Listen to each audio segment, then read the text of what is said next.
Assalamualaikum warahmatullahi wabarakatuh.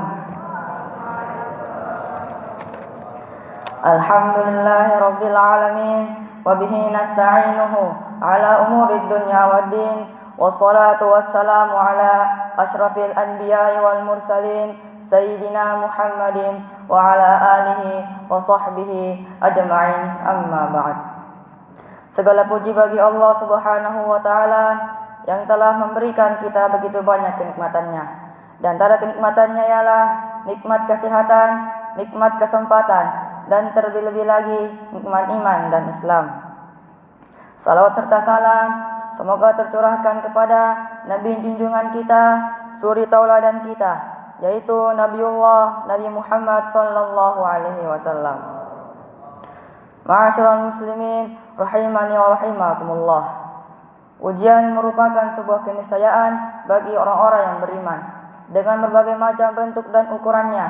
Ada yang diuji dengan kekurangan harta, ada yang diuji dengan sakit, ada yang diuji dengan tertundanya anak, dan berbagai macam bentuk lainnya. Ujian tersebut dimaksudkan agar seorang hamba betul-betul pasrah dan menyerahkan segalanya kepada Allah Subhanahu wa taala. Hal ini menjadi konsekuensi yang menjadi penanda keislaman seseorang. Rasulullah sallallahu alaihi wasallam bersabda, "Ajaban li amril mu'min, inna amrahu kullahu khairun." Sungguh menakjubkan keadaan seorang mukmin, seluruh urusannya itu baik. Walaysa dzalika li ahadin illa lil mu'min. Hal ini tidaklah didapati kecuali pada diri seorang mukmin. In asabathu sarra'u syakara fakana khairan lahu. Jika mendapatkan kesenangan, ia bersyukur, itu baik baginya. Wa in asabathu dharra'u sabara fakana khairan lahu. Jika mendapatkan kesusahan, ia bersabar, itu pun baik baginya. Hadis riwayat Imam Muslim. Di dalam Al-Quran, Allah Subhanahu wa ta'ala memanggil makhluknya dengan berbagai macam panggilan. Salah satunya adalah ya ayyuhan nas, wahai manusia. Adapun panggilan yang menjadi pembahasan kita kali ini, Allah Subhanahu wa taala menyebutkan secara spesifik dengan ya ayyuhalladzina amanu, wahai orang-orang yang beriman. Setelah kata-kata tersebut, terdapat kata perintah yang dimana ketika seorang mukmin mendapati kata itu, sudah selayaknya untuk segera menunaikannya, apalagi yang memerintah adalah Sang Pencipta, Allah Subhanahu wa taala. Kata perintah dalam ayat ini adalah ista'inu bis sabri was shalah. Mohonlah pertolongan kepada Allah dengan sabar dan salat. Keduanya Allah Subhanahu wa taala kaitkan dan eratkan. Allah Subhanahu wa taala menyebut keutamaan bahwa sesungguhnya Dia bersama orang-orang yang bersabar. Di dalam surah Az-Zumar ayat 10, Allah Subhanahu wa taala berfirman, "Innama yuwaffas sabiruna ajrahum bighairi hisab." Sesungguhnya hanya orang-orang yang bersabarlah yang dicukupkan pahala mereka tanpa batas. Ini adalah keutamaan bagi orang-orang yang bersabar.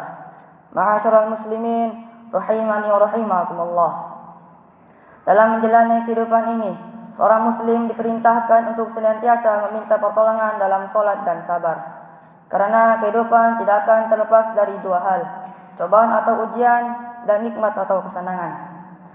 Ayat selanjutnya Allah Subhanahu wa taala menyebutkan berbagai macam ujian yang diberikan kepada hambanya. Di antaranya adalah ujian dalam bentuk rasa takut, kelaparan, kekurangan harta, kekurangan jiwa, dan kekurangan buah-buahan. Di akhir ayat ke-155, Allah Subhanahu wa taala menyebutkan kata perintah, "Wabasyir," berikan kabar gembira kepada as-sabirin, orang-orang yang bersabar. Di dalam Al-Qur'an, tidak selalunya akhir ayat merupakan pertanda sebuah kalimat telah lengkap maknanya. Namun bisa jadi ayat selanjutnya adalah menjelaskan apa yang dimaksud dari ayat sebelumnya. Seperti ayat ke-155 dilanjutkan ke ayat 156 ini, Allah Subhanahu wa taala melanjutkan firman-Nya, "Alladzina idza asabatuhum musibah qalu inna lillahi wa inna ilaihi raji'un." Yaitu orang-orang yang apabila ditimpa musibah, mereka berkata, "Sungguhnya kami milik Allah dan kepadanya lah kami dikembalikan." Jika ayat ini dimaknai dengan baik, maka ketika kehilangan sesuatu tidak akan menimbulkan kesedihan yang mendalam. Sebab semua yang dimiliki merupakan titipan dari Allah Subhanahu wa taala. sehingga Allah Subhanahu wa taala sebagai pemilik utama berhak kapan saja mengambil titipan tersebut. Meski begitu, memang kebanyakan manusia merasa ingkar dan merasa bahwa titipan tersebut adalah wujud dari kerja kerasnya selama ini. Ma'asyiral muslimin rahimani wa rahimakumullah. Ummu Salamah radhiyallahu anha, istri Rasulullah sallallahu alaihi wasallam mengatakan, aku mendengar Rasulullah sallallahu alaihi wasallam bersabda, "Ma min 'abdin tusibuhu musibah fayaqulu inna lillahi wa inna ilaihi raji'un." Siapa saja dari hamba yang tertimpa suatu musibah lalu ia mengucapkan segala sesuatu adalah milik Allah dan kepadanya lah kami dikembalikan. Allahumma ajurni fi musibati wa akhlif li khairan minha. Ya Allah, berilah ganjaran terhadap musibah yang menimpaku dan berilah ganti dengannya lebih baik. Illa ajrahullahu fi musibatihi wa akhlafa lahu khairan minha. Maka Allah akan berinya ganjaran dalam musibahnya dan menggantinya dengannya lebih baik. Hadis riwayat Imam Muslim. Jika kita mengalami kesulitan, maka yakinlah itu merupakan cara Allah Subhanahu wa taala agar kita kembali kepadanya. Ketika Allah Subhanahu wa taala memberi nikmat, yakinlah itu merupakan cara Allah Subhanahu wa taala agar kita bersyukur kepadanya.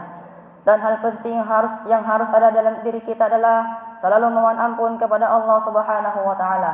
Karena tidak ada di antara kita ini yang luput dari kesalahan. Dan yakinlah bahwa kita memiliki peluang untuk mendapatkan ampunan Allah Subhanahu wa taala. Ma'asyiral muslimin rahimani wa rahimakumullah. Sahabat Muaz bin Jabal radhiyallahu anhu berkata, pelajarilah ilmu karena mempelajari ilmu karena Allah mencerminkan ketakutan, mencarinya ibadah, mengkajinya adalah tasbih, membahasnya adalah jihad dan mengajarkan kepada orang yang tidak tahu adalah sedekah. Membelanjakan untuk keluarga adalah muntakor atau pendekatan kepada Allah. Ilmu adalah pendamping saat sendirian dan teman karib saat sepi. Ujian yang datang dari Allah Subhanahu wa taala tidak pernah melebihi batas kesanggupan seorang manusia. Sebab Allah Subhanahu wa taala telah mempertimbangkannya dengan sangat matang. Salah satu yang bisa dilakukan ketika ujian itu datang adalah dengan banyak mengingat Allah. Karena dengan banyak mengingat Allah akan menjadikan hati lebih tenang. Selain itu juga kita perlu melihat kisah-kisah orang soleh terdahulu, bagaimana mereka melihat. Selain itu juga kita perlu melihat kisah-kisah orang soleh terdahulu, bagaimana mereka senantiasa bersyukur kepada Allah Subhanahu wa taala dalam setiap keadaan.